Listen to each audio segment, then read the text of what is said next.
Have you ever heard the saying, the loved one is sicker than the addict? That was me, and I resonate with being a loved one of an addict, and perhaps you do too. 16 years ago, Ryan, my husband, was in a serious wakeboarding accident. He snapped his femur in half. This is the kind of accident that affects the whole entire family, and because of this intense pain, Ryan was prescribed opioids. Ryan was on the couch for multiple weeks, and the subtle truth of his addiction started to become unmanageable. It took me a while to catch up to what was happening. But years later, as crazy as I thought it was, I started marking alcohol bottles with permanent markers, and I went to bed, waking up to him passed out again, and the inevitable truth that more was going on than what he would admit to. At my lowest point, it was being 8 months pregnant and not knowing if Ryan would be able to take me to deliver our second baby girl because he would be too drunk to drive. It was this ongoing cycle that progressively got worse. So I disconnected.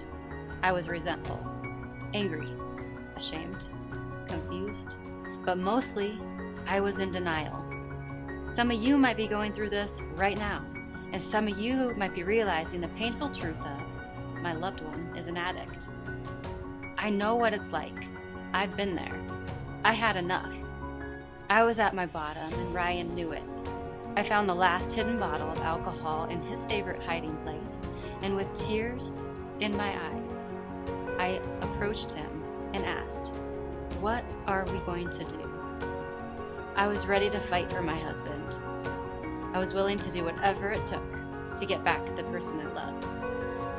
And with the help of the community involved in the 12-step program, and of course God, Ryan got sober.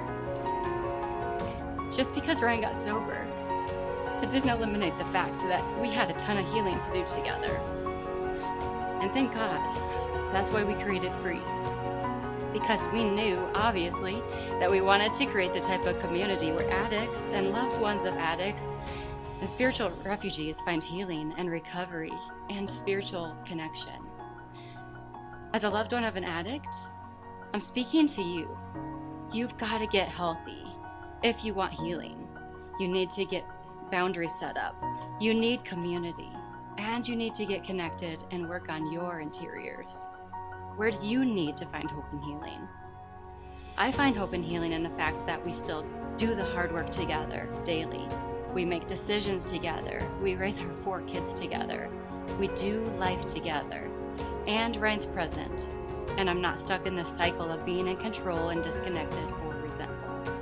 If you are battling this and your loved one is in the throes of addiction right now, I am for you and God is for you.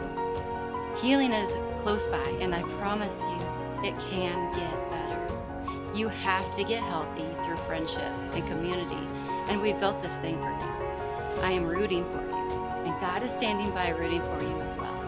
Whether you've just begun your battle or you've been fighting this for years, we invite you to come and see what Free is all about.